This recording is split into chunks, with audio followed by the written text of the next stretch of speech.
Baloo Network, c'est l'actualité du game hip-hop, musique, film, séries, sport, un peu de tout, tout ce qui touche à notre culture. On va en parler quotidiennement à 21 h. Donc mettez cette putain de cloche, abonnez-vous, mettez des likes, ça y est, Baloo is back.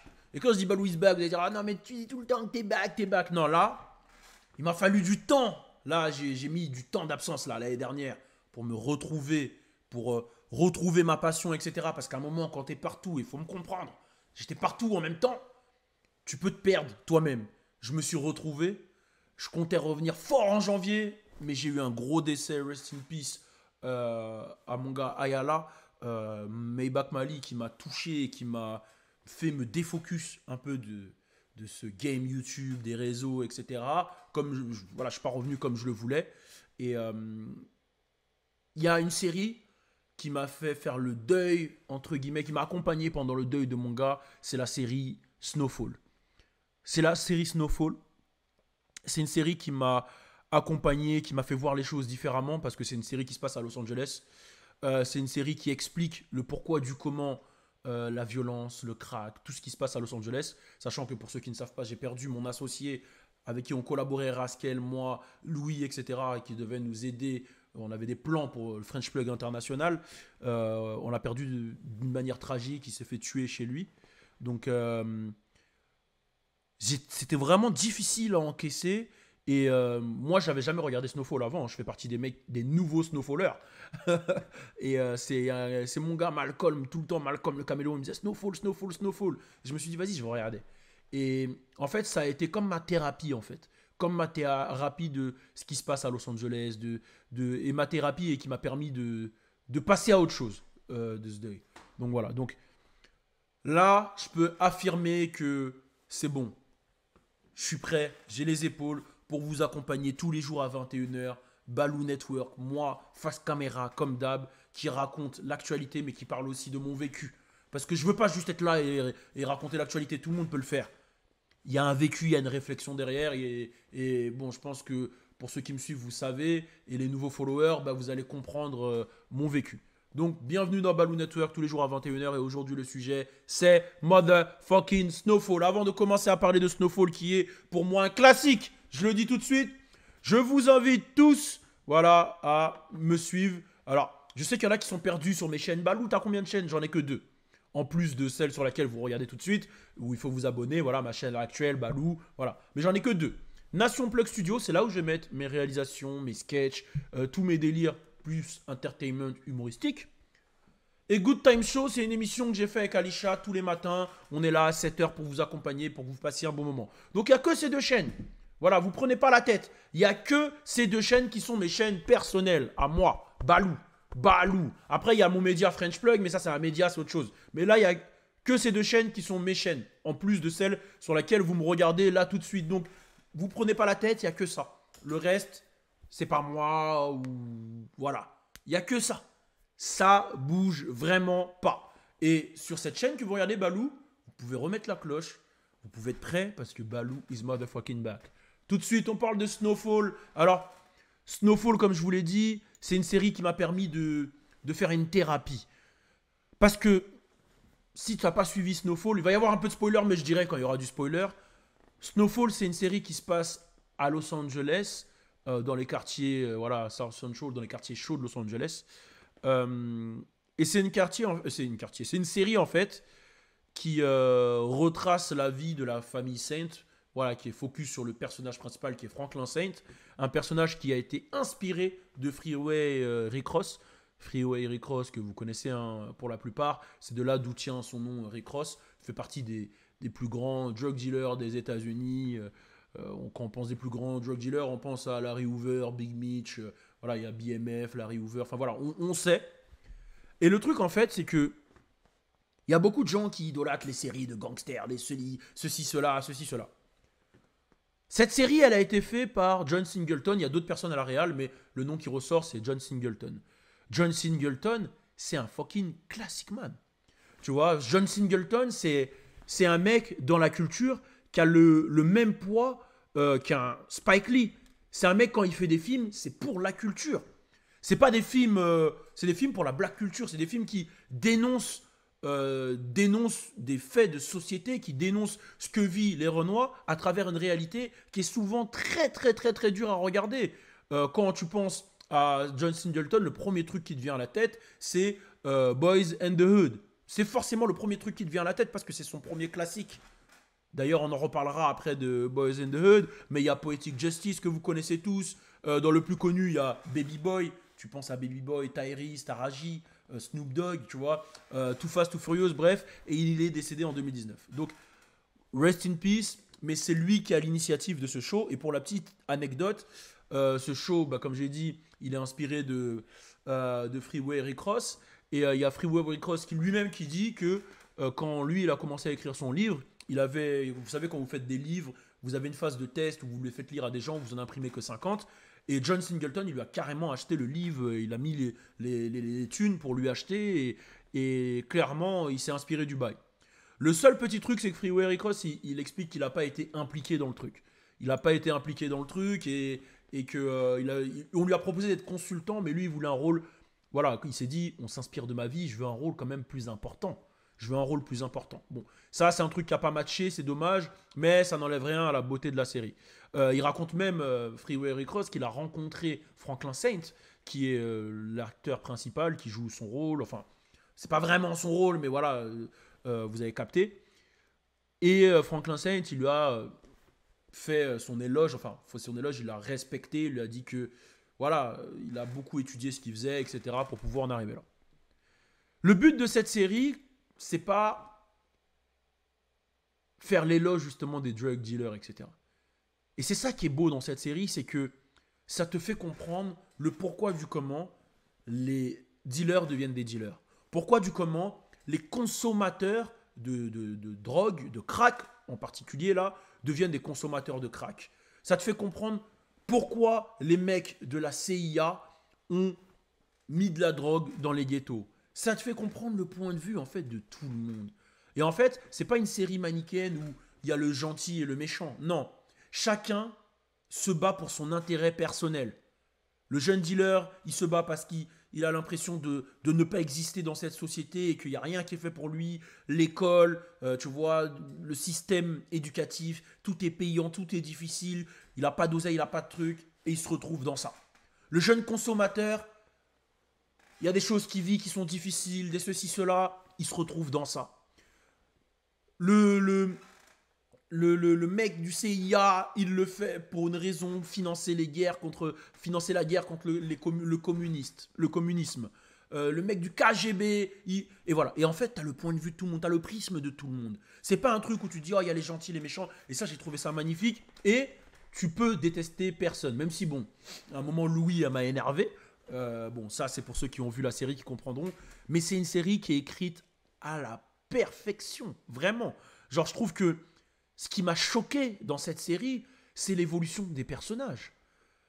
Quand tu penses à l'évolution de personnages dans ce style de série, donc souvent, quand tu regardes des vidéos un peu quinri et tout, quand tu penses à ce style de série, il y a forcément Breaking Bad qui ressort, il y a forcément Ozark, et on compare cette série à Power et à toutes les séries dans le style où ça parle de drug dealer, BMF, Power, etc., etc.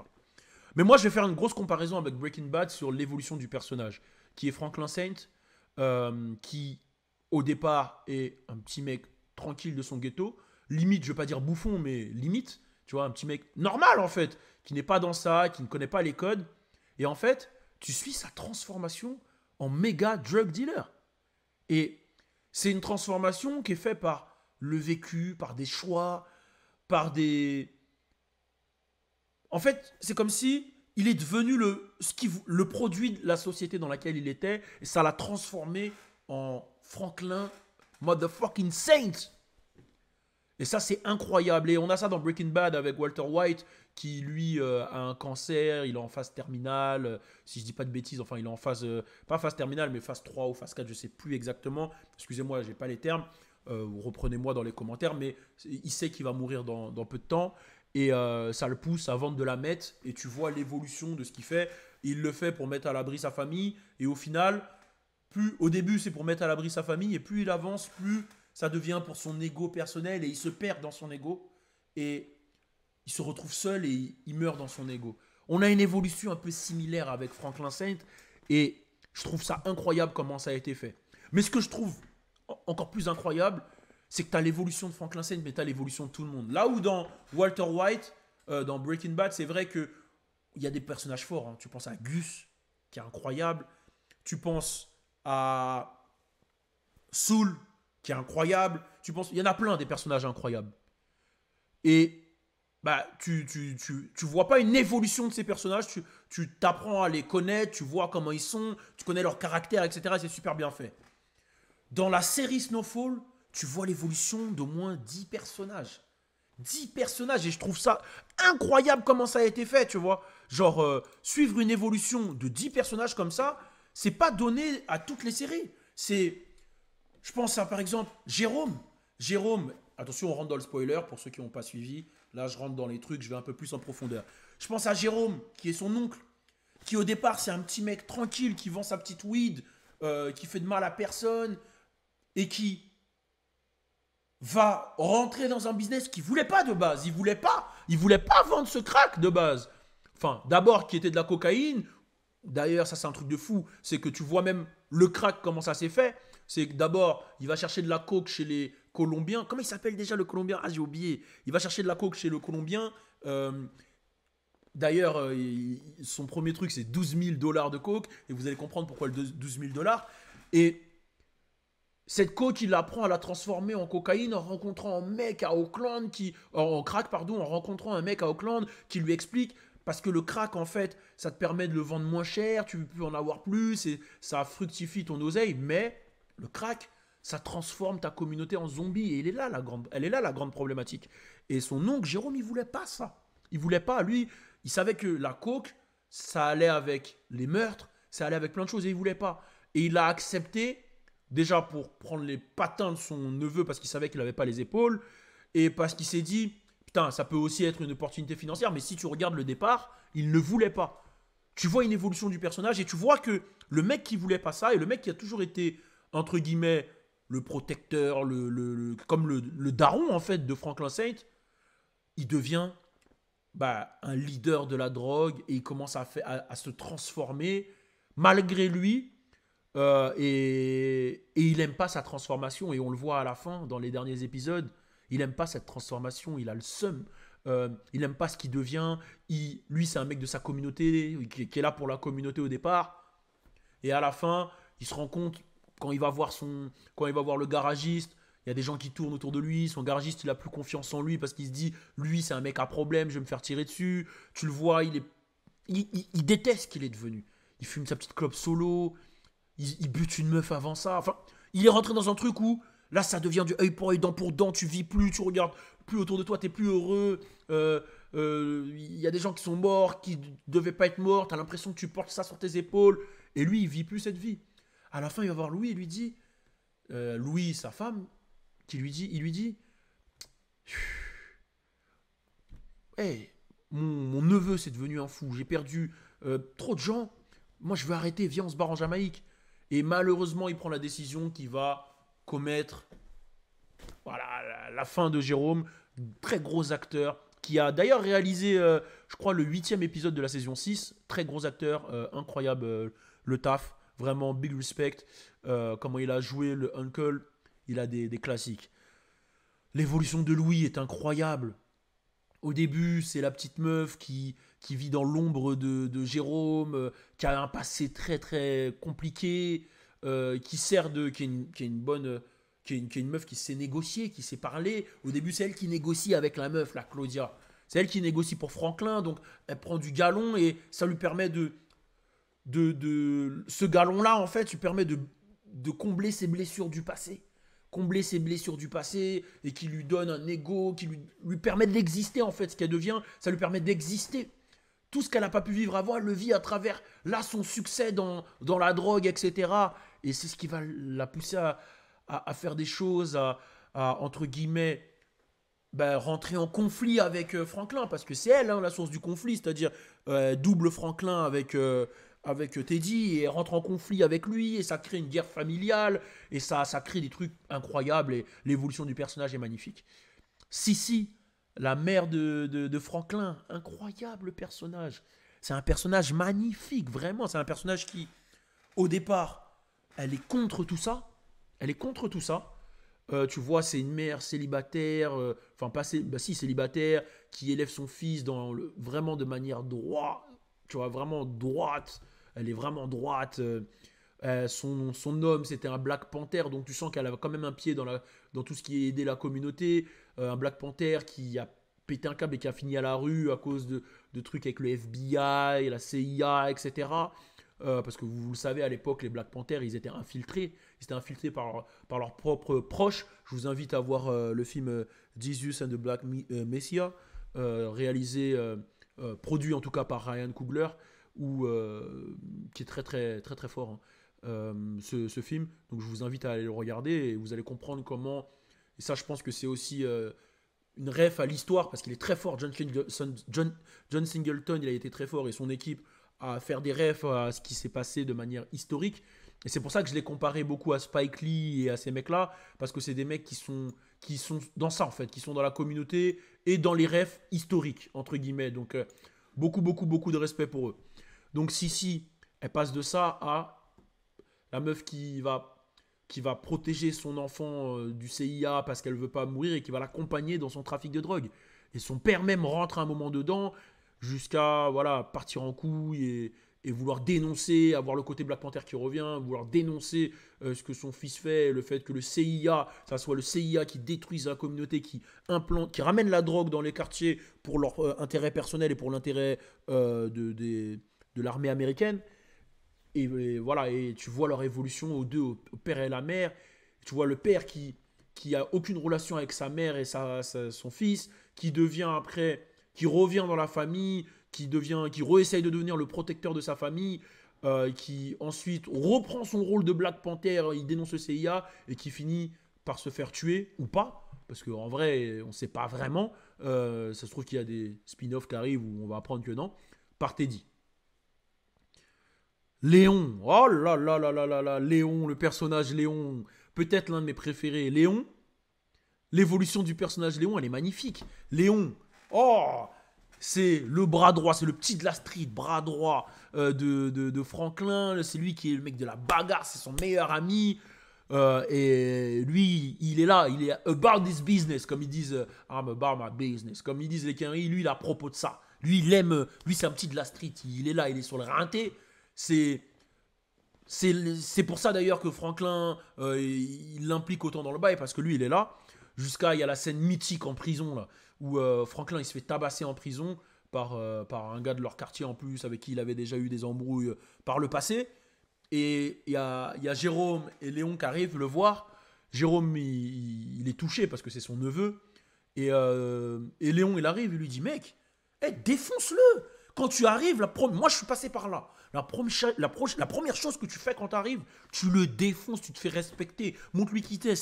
Montre-lui qui t'es. C'est comme ça que ça fonctionne. Dans le ghetto, dans la prison, ça fonctionne comme ça. Tu arrives, tu casses la bouche. Et c'est la vérité, ça fonctionne partout pareil. Tu veux te faire respecter, faut montrer que t'es pas un bouffon, quoi. Tu te laisses pas marcher sur les pieds. Et là, je pense que c'est là où on commence à voir vraiment la transformation de Franklin Saint en mode mais moi, plus personne ne veut marcher sur les pieds, c'est fini. Ce truc-là, ce discours-là, ça transforme Franklin en le Big Franklin Saint où personne ne lui marche sur les pieds. Et là, il retourne le mec en prison. Le mec, il a peur, quoi. Il a peur pour sa famille, pour ses proches. Enfin, c'est une dinguerie. Incroyable, Léon. L'évolution du personnage, à la fin, en fait, tu passes d'un Léon qui est Kaira de fou à un Léon qui devient, entre guillemets, woke, même si j'aime pas ce terme, mais qui devient plus posé, qui comprend, à travers le fait qu'il ait fait du mal à sa communauté, il comprend ce qu'il est devenu et il part au Ghana et il apprend sur sa culture et tu vois que c'est plus du tout le même. C'est plus du tout le même. Mais on en parlera après quand on va parler du dernier épisode parce que je vais quand même faire un focus sur le dernier épisode que je trouve incroyable. Osso, magnifique. Au début, c'est un catcheur. Tu vois ce qu'il fait pour subvenir aux besoins de sa famille. Après, il devient un infiltré du CIA. Il bosse aussi avec le FBI, avec le KGB. Il bosse avec tout le monde. Lui, c'est que pour sa famille. C'est vraiment le latino. Les latinos, on le sait, ils sont très très famille. qui a fait les mauvais choix, qui veut s'en sortir et qui se retrouve dans l'engrenage, etc. Mais Osso, c'est incroyable. Personnage incroyable qui n'est pas beaucoup cité, c'est Manboy. Manboy. Manboy, il faut mettre du respect sur Manboy qui, de base, c'est un mec qui est connu sur Vine, Manboy. Il a pété avec Vine. Moi, je ne m'attendais pas à le voir dedans. Quand je l'ai vu, j'ai été choqué parce que sur Vine, quand tu le vois, le frérot, il joue que des rôles un peu gaulerie, beau gosse, etc. Là, il joue un rôle KRA de fou. Et il le fait très très bien, 20 sur 20. Le casting est incroyable. Teddy. Oh là là, Teddy, le jeu de Teddy. Alors, c'est le mec du CIA qui a le but. Lui, c'est vraiment un carriériste et c'est vraiment un patriote. Il représente le côté patriote américain, des mecs qui peuvent mourir pour leur pays, même mettre en danger leur famille pour leur pays, mais c'est ça son but. Son seul but, c'est ça. Il a mis en danger sa femme, son enfant, son frère à cause de lui, son père, enfin dinguerie, mais lui, son but, c'était niquer les communistes et il voulait que ça. Et il s'en battait les couilles de détruire des vies, des communautés, c'était ça. Et du début à la fin, il a ce but-là et il meurt avec ce but-là. Et c'est incroyable l'évolution du personnage et le personnage. Et bon, il y a des personnages qui arrivent à la fin comme Véronique, etc. Qui sont quand même, qui ont quand même un gros impact. Et je trouve que tout le casting il a été super bien géré. Mais le dernier épisode, je vais pas faire un podcast non plus de 1 heure, même si je pouvais. Mais c'est incroyable. Il y a tellement de gens en plus qui sont à fond dedans. Oh là là là là. Je pense à mon gars Noah Lunsi. Je pense à mon gars Noah Lunsi qui lui, c'est le pro Snowfall. Je crois que lui, il a suivi depuis le début. Il y a même eu un à Barakadama là, qui met des tweets. Franchement, ça part dans tous les sens. J'ai vu qui j'ai vu Sams aussi qui a dit que c'était une série incroyable. Et c'est la première fois que je ressens ce truc-là où tu quittes le dernier épisode, tu dis ça y est, c'est un classique. C'est un classique cette série. Enfin, c'est pas la première fois, mais ces derniers temps, il n'y a pas beaucoup de films qui m'ont fait ce truc-là. Qui m'ont fait, films ou séries qui m'ont fait me dire ça, c'est un classique. J'ai un film qui m'a touché personnellement et que je trouvais qu'il était incroyable, c'est Babylone. Babylone, c'est un film, bon là je sors du sujet, mais Babylone, c'est un film, quand je l'ai vu, j'ai dit pour moi, c'est un classique. Je ne sais pas si vous l'avez vu, Babylone, je vous invite à aller le regarder. C'est un film de Damien Chazelle où il y a Brad Pitt, Margot Robbie, Tobey Maguire, etc., qui fait l'éloge en fait du cinéma à Hollywood, enfin l'histoire du cinéma. L'histoire du cinéma à Hollywood, comment c'est passé du film muet, enfin du film sans parole, au film avec... En fait, l'évolution du cinéma. Et c'est une déclaration d'amour au cinéma et c'est incroyable. Vraiment, je vous invite à aller le voir, il est vraiment incroyable. Il n'a pas eu un succès au box-office, mais en termes de qualité de film, il y a très peu de films cette année ou 2022 qui m'ont fait cet effet-là. Donc je vous invite à le voir. Et Snowfall, il fait partie des films qui m'ont fait cet effet-là. Un film qui m'a vraiment eu. Bon, classique, et la comparaison Power contre Snowfall. Alors, il y a eu un gros buzz sur Internet, il y a une page Twitter qui s'appelle Tariq, Tariq je ne sais quoi. Grosse force à eux parce qu'ils font un taf hein, sur Power. Alors, avant même de rentrer dans cet arc-là de ce podcast, je vais quand même dire que moi, à la base, j'aime bien Power. J'aime bien Power, mais c'est pas le même registre. Donc, Power, c'est un registre vraiment divertissement. C'est-à-dire que euh, quand tu connais Power, tu sais que c'est 50 derrière. 50, ça a toujours été un mec du divertissement, que ça soit pour lui, son film Get Rich or Die Trying ou tout ce qu'il fait. C'est un mec beaucoup autour du divertissement et il sait comment vendre cet univers gangster, etc. C'est un mec qui est fort dans ça. La preuve, là, il a fait BMF, il a fait les Power Books, etc. C'est un mec qui est fort dans ça. Donc c'est du divertissement et c'est l'histoire de... euh, c'est l'histoire voilà, de la famille Saint-Patrick, surtout de Ghost. Tu suis cette histoire-là, et puis il y a plein de rebondissements, et c'est vraiment cool. C'est cool à voir parce qu'il en faut quand même des séries un peu dans tous les sens. Même si c'est vrai que beaucoup de séries de Renoir, c'est des séries de gangsters, etc. Mais en même temps, c'est 50 qui le produit, et c'est son ADN à lui, donc tu comprends. Tu comprends que 50 fasse ça, ça me choque pas. Mais c'est pas la même ADN qu'un Singleton. Singleton, c'est vraiment son truc, tu le regardes, à la fin, tu réfléchis. C'est une dénonciation de A à Z. Même s'il y a ce côté-là un peu dans Power, mais c'est moins marqué, tu vois. Là, c'est vraiment un truc qui a, qui a un but de faire réfléchir la communauté Renault. Quand Singleton il fait un film, au même titre que, comme j'ai dit, Spike Lee et Ryan Coogler, ça a pour but de te faire réfléchir. Donc déjà, c'est pas le même registre. Mais maintenant, on les compare parce que c'est forcément des séries de gangsters et il y a des Renois dedans. Donc c'est hip-hop, c'est ceci, il y a des refs au hip-hop. Donc c'est forcé que les gens les comparent. Il y a eu un petit délire sur Twitter avec Kanye West, mon gars Kanye West, qui a dit vous connaissez Power, vous qui s'est énervé un peu sur Power. J'ai fait une petite réponse, ça avait pris quand même, ça avait pris sur Twitter. Tiens, je vais vous mettre les extraits là. Donc voilà, vous avez vu, c'est parti en couille. Mais en vrai de vrai, on devrait même pas comparer et profiter autant de Power que de Snowfall. Et même si je préfère Snowfall à Power. Le mec il dit faut pas comparer, mais je préfère Snowfall à Power. C'est vrai que Power c'est plus. C'est pas un truc de gamin, parce qu'il y en a qui disent c'est un truc de gamin, mais c'est pas un truc de gamin. C'est plus en fait une fiction qu'autre chose, tu vois. C'est plus une fiction. Là où Snowfall de base c'est tiré Il y a quand même des inspirations réelles. Donc peut-être plus comparer Snowfall à BMF, je sais pas, à voir. Mais bref, dans tous les cas, j'aime bien BMF. Je regarde BMF, je trouve ça cool. Lil Mitch, il joue vraiment bien, etc. Donc je trouve ça cool. Donc voilà, ça c'est pour la comparaison avec Power. En tout cas, force à tous les jeunes talents qui font des séries comme ça, des jeunes ou anciens talents. Il nous en faut de plus en plus. J'aime beaucoup Atlanta aussi. C'est pas du tout dans le même registre, mais j'aime beaucoup Atlanta parce que je trouve que c'est une manière très décalée de parler des problématiques de la société en général. Là, je suis en train de regarder la saison 4. Il y a un épisode là qui m'a tué. C'est le Crank Dad Killer. Le Crank Dad Killer. En gros, Crank Dad, vous savez, c'est la danse de Soulja Boy. Et en fait, c'est un épisode qui dénonce le fait qu'il y ait dénonce plusieurs choses. Qui dénonce le fait, les fous aux États-Unis, les shooters fous, tu vois. Là, c'est un shooter qui tue tous les mecs qui ont fait une vidéo sur Crank That. Mais en même temps, qui dénonce, dans l'épisode, il y a un truc qui dénonce aussi les gens du passé qui ont le seum de te voir évoluer. Et en même temps, ça dénonce le game de la sneakers, comment c'est devenu que les gens, en fait, ils sont capables de perdre leurs principes pour acheter des paires, alors qu'ils savent que la paire de base, elle vaut que dalle. Enfin, il y a plein de dénonciations, mais c'est toujours un truc de baiser comment il le fait. Tu t'y attends jamais. C'est toujours, à la fin de l'épisode, tu dis toujours what the fuck. Mais j'aime beaucoup comment il fait Atlanta. Donald Glover et Childish Gambino. Paperboy, très très bon. Et il a fait péter des talents. Hein. Si je dis pas de bêtises, celui qui joue Paperboy, qu'on retrouve dans les Eternals, si c'est bien lui. Attendez, je vais vous dire son nom, je vais taper là sur internet. Atlanta, Donald Glover.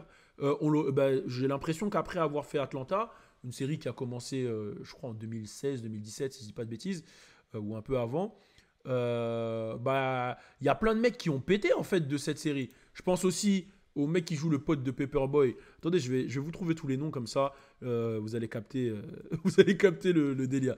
Mais c'est une série que je vous invite à regarder, très décalée. Donc ouais, c'est Brian Tyree Henry. Je trouve que c'est un très bon acteur.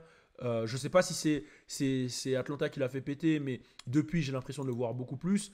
Et Lakeith Stanfield, très très bon acteur que vous voyez aussi dans Get Out.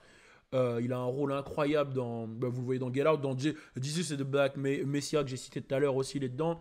Très très bon acteur lui. Et Zazie Beetz, incroyable. Elle est très très forte aussi. Elle aussi, on la retrouve dans Marvel, si je dis pas de bêtises, Zazie Beetz. Non, c'est bien elle. Hein. Elle est dans Marvel, non? Je suis pas faux quand même. Elle a un rôle dans Marvel. Elle est dans quoi? Ah non, si, elle est dans Deadpool. Si, elle est dans Deadpool et je crois qu'elle joue dans Joker aussi.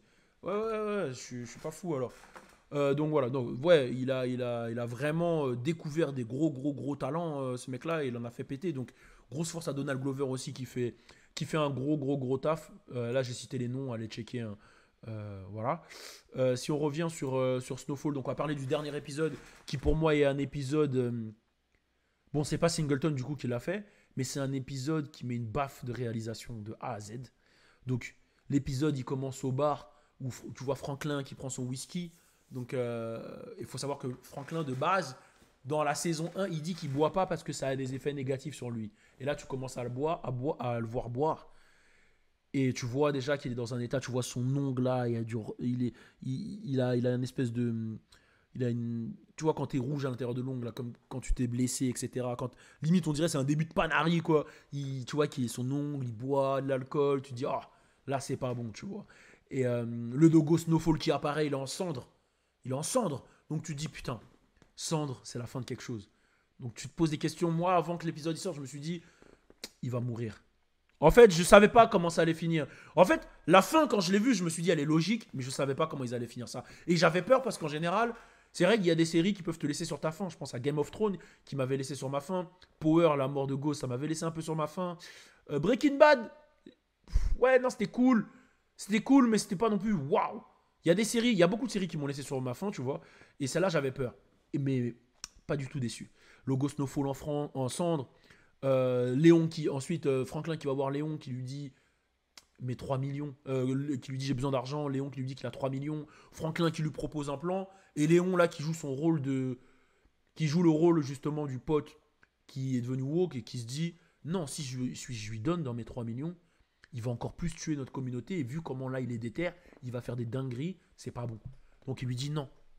Et moi, je suis Franklin, je pète un câble. Je dis mon gars, même si Franklin il s'est perdu dans son truc, mais si tu te mets à la place de Franklin, c'est lui qui a entre guillemets été l'investigateur de tout ce truc qui a enrichi tout le monde et qui à la fin se retrouve celui qui a le plus rien, qui a rien en fait. Mais ça c'est le point de vue de Franklin. Il se dit c'est moi qui ai pris les risques, brick by brick pour faire ces trucs là et à la fin j'ai plus rien et toi t'as de l'argent, tu veux pas me rendre. Mais quand tu te poses dans du prisme de Léon, c'est ok, tu nous as mis dans ça, mais notre communauté elle est morte, ton oncle il est mort, ta mère elle est en prison, ton daron il est mort, Louis on sait plus où elle est, notre meilleur ami il est mort. Gros, c'est le pire truc qu'on a fait en fait. C'est-à-dire que toi là c'est l'argent qui te matrixe parce que tu te dis je peux pas avoir pris autant de risques pour ça. Mais là, moi si je te donne l'argent, c'est comme si je valide et je cautionne tout ce qu'on a fait. Donc non, stop mec. Donc là on est dans une discussion vraiment de prisme et de manière de voir les choses différentes. Donc là, tu vois déjà l'évolution de Léon. Même là, quand il est posé, il est différent. Euh, il est différent. Tu vois autour de lui, il y a des trucs du Ghana, des posters, des trucs. C'est différent. Tu vois que c'est plus le Léon du début. Ensuite, tu vois la petite trahison avec Véronique. C'est-à-dire que Franklin, il est chez lui. Il y a sa meuf Véronique. D'ailleurs, on sait que c'est une meuf. On sait de par sa daronne que c'est une meuf qui a été éduquée d'une manière un peu. Sa daronne, c'est une meuf qui vole un peu les gens. C'est une éducation spéciale, Véronique, on va pas se mentir. Mais elle a été fidèle à Franklin. Elle a été fidèle à Franklin là où elle aurait pu le quitter. Mais là, elle a fait un truc qui a rendu ouf Franklin, c'est que elle a pris les devants et je crois qu'elle avait commencé à négocier pour vendre. Je sais plus exactement ce que c'était. Je crois qu'ils avaient investi dans de l'immobilier à Downtown. Et je crois qu'elle avait commencé à faire des propositions. Si je dis pas de bêtises, je sais plus exactement ce que c'était. Reprenez-moi un comme d'hab. Et il y a le mec qui a sonné chez Franklin pour lui dire ça. Et Franklin a dit mais non, moi j'ai pas fait de proposition. Du coup il a pété un câble. Il s'est dit attends, Véronique a fait ça dans mon dos. Donc il va voir Véronique. Et là tu sens que la conversation là c'est plus le même Franklin. Franklin qui a jamais levé la main sur elle. Et d'ailleurs elle le dit juste avant à sa daronne, hein, quelques épisodes avant. Elle dit je restais avec lui parce qu'il m'a jamais abandonné. Il a jamais levé la main sur moi. Il a jamais fait de trucs chelous. Et là, en fait, dans le dernier épisode, il fait tout ce qu'elle a dit qu'il n'avait pas fait. C'est-à-dire qu'il va l'étrangler à ce moment-là parce qu'il apprend que voilà, elle a fait un truc chelou. Il l'a abandonné juste avant. Il était tout seul alors qu'elle était enceinte. Voilà, tout ce qu'elle reprochait, tout ce qu'elle voulait pas qu'il fasse, il l'a fait. Et en plus de ça, il a pris une décision sur leur business qu'ils avaient en commun sans lui dire une décision qu'elle avait trouvée ridicule, qui n'allait pas fonctionner. Et lui répond tellement il a de l'ego, et là tu vois que c'est l'ego à son paroxysme, de toute façon tu le vois dans toute la saison. Tellement il a de l'ego, il lui répond même si ça marche pas, ce que je vais faire, je le fais, il y a quoi? C'est moi qui ai tout construit, tu vas faire quoi? Donc là, tu sens que le mec, il s'en bat les couilles, quoi. Là il est rongé par l'ego. Il avait 79 millions, je crois. Il a créé un business à 79 millions. Il a pris des risques. Il a tué des gens pour au final se faire couiller par le seul mec à qui il avait donné sa confiance. Au final, il le négocie à 39 millions. Et quand il croit, ou 35 millions, je sais plus. Et quand il croit qu'il va trouver ces 35 millions, sa mère, qui vient, tue le gars qui doit le tuer Teddy. Et 35 millions sous le nez. Donc là, c'est vraiment, il a l'impression que sa vie, il a fait tout ça pour rien et qu'au final, il a pris les risques, il a niqué sa vie pour rien. Donc ça le rend fou et l'ego prend le dessus. Donc Voilà, là, c'est grosse scène, embrouille et tout ça, et c'est compliqué. Donc là, après, elle lui fait, elle le trahit d'ailleurs. Non, avant ça, je crois qu'il va voir sa daronne. Et là, il a une relation avec sa daronne très spéciale parce que sa daronne, elle est au HEP, c'est lui. Bon, il est mielleux au début, il dit ça va, maman, nan, nan. Mais tu sens qu'il est mielleux juste pour avoir ce qu'il veut. C'est-à-dire, même là, il a plus d'âme. Il s'en bat les couilles, l'argent a pris son âme. Déjà, il a plus d'âme parce qu'il a tué des gens, il a plus la notion de la vie, de quoi que ce soit, mais il a même plus la notion familiale. Son oncle est mort, son père est mort, il s'en bat les couilles. Là, il veut juste son argent. Donc, il est mielleux vite fait au début pour après partir en couille. Partir en couille et il le fait plusieurs fois dans l'épisode. Il le fait plusieurs fois et jusqu'à insulter sa mère. Jusqu'à insulter sa mère. C'est une dinguerie. Et sa mère, elle lui répond pas. Dans tout l'épisode, elle lui répond pas. Et il y a une scène qui est ouf, en fait. C'est que sa mère, elle répond à Léon. Et en fait, elle dit à Léon, t'es la plus grosse surprise que j'ai eue. Et en fait, tu te rends compte que la relation qu'elle avait au début de la série avec Franklin, c'est la relation qu'elle a à la fin avec Léon. Depuis le début, elle valide Léon. Il y a la scène où elle le coiffe. Elle a toujours supporté Léon et elle a toujours considéré comme son fils, tu vois. Comme son fils. D'une autre. Comme son fils, quoi. Mais là, à la fin, elle valide son évolution et elle lui dit que c'est la plus grosse surprise qu'elle a eue. Et elle lui dit, elle sait qu'elle a perdu son fils, quoi. Elle sait que son fils, voilà, ce game l'a rongé. Limite, il était plus, comme elle le dit, et c'est dans ses termes, il était plus proche des Blancs qui ont tué sa famille et qui tuent sa communauté. Il était plus proche d'eux que de sa propre communauté. Ça y est, c'est devenu quelqu'un de mauvais, en fait. Tu vois. Et c'est terrible. Voilà, à un moment, il y a son détective qui lui dit que bon, il n'a pas retrouvé Véronique. Elle est partie. D'ailleurs, Véronique, elle a retiré les 800 000 euros. Elle a vendu ce qu'ils avaient à Downtown LA. Elle a retiré les 800 000 euros. Et lui, quand il va à la banque, il se retrouve stuck face à la banque, au banquier. Et là, il y a une prise, elle est incroyable. Il y a une prise, une espèce de travelling, là. Enfin, je sais pas comment on appelle ça, mais qui tourne autour de lui, où on le voit face à lui-même. En fait, on voit le banquier, on voit les gens dans la banque. Et quand ça tourne, en fait, on le voit, il est seul. Ça fait référence qu'il est seul à lui-même, face à lui-même. C'est incroyable. C'est une dinguerie, ce plan, il est incroyable. Et là arrive justement la conversation avec le fameux détective qui lui dit hey, j'ai pas trouvé Véronique, mais je sais où est Peaches. Peaches, il lui avait volé 5 millions, je crois, la saison d'avant ou 2 saisons avant, je sais plus exactement. Et là, il va chez Peaches et ça se passe mal. Il tue Peaches. Peaches, avant ça, il lui dit qu'il a un coffre. Il ouvre le coffre et l'ironie du sort, il n'y a que 12 000 $ dedans. C'est-à-dire qu'il a des 5 millions, il les a transformés en 12 000 $. C'est-à-dire qu'il a écoulé 5 millions d'euros, clairement. 5 millions de dollars, du coup. Et les 12 000 $, c'est une référence aux 12 000 $ du début que je vous ai dit tout à l'heure, quand il a pris la première fois qu'il fait la commande chez le Colombien là, pour la coke. Donc encore une ref.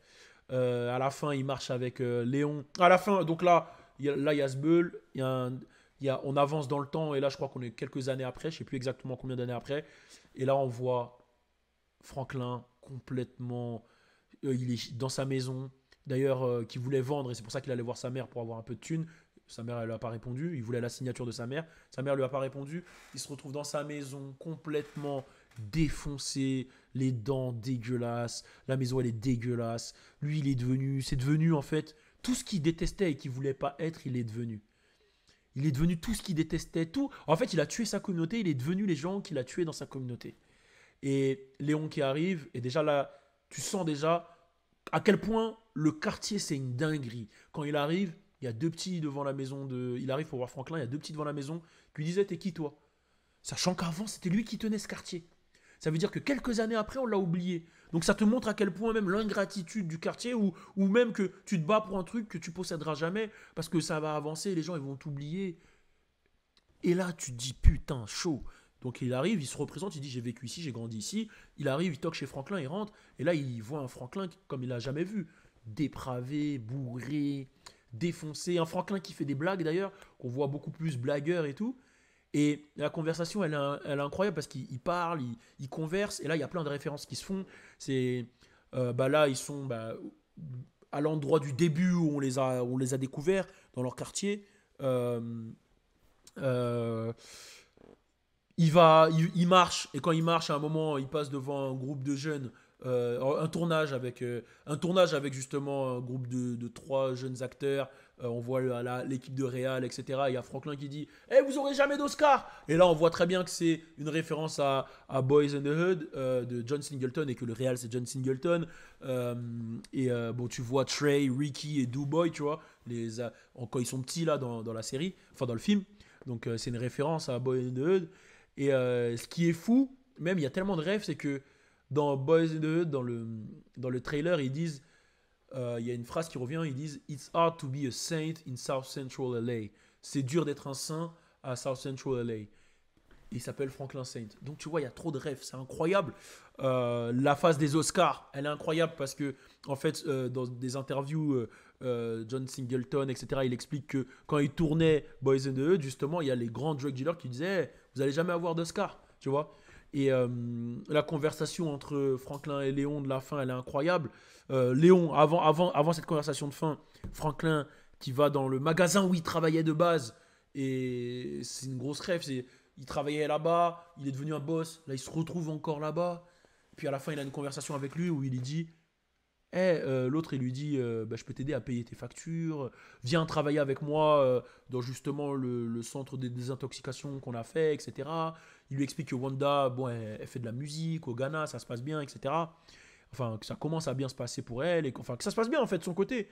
Et lui, il fait ses blagues, il dit Oh, Wanda, il fait des blagues, il lui demande si Wanda elle est toujours dans la coke. Enfin, tu vois qu'il a un truc très blagueur et il dit un truc qui est marquant c'est qu'il dit qu'au final, il est libre. Et ça te met une claque parce que c'était ça qu'il disait au début. Il disait qu'il voulait vendre le crack pour être libre. Et qu'en fait, non, ça l'a pas rendu libre faire ça. Il a eu des millions, il a eu une fortune, il a eu un empire. Mais un empire basé sur le négatif, il a tué sa communauté, il n'était pas libre. Il était sous l'emprise de ce qu'il faisait.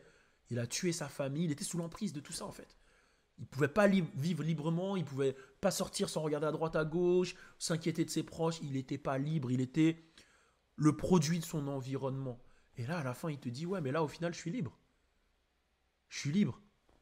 Et le truc, il est fou parce qu'en fait, t'as cette image-là, t'as cette double image où, bah, Léon, il a la coupe un peu je sais pas si c'est un hommage à Jérôme, mais il a la coupe un peu de Jérôme, tu vois, avec les curly, etc., qui se faisaient tous à l'époque.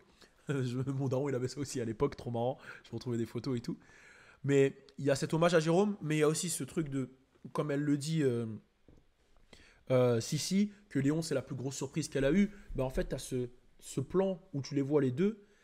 Et en fait, tu vois que Franklin, c'est devenu ce que son père était au début. Et Léon, c'est devenu ce que le père de Franklin était à la fin.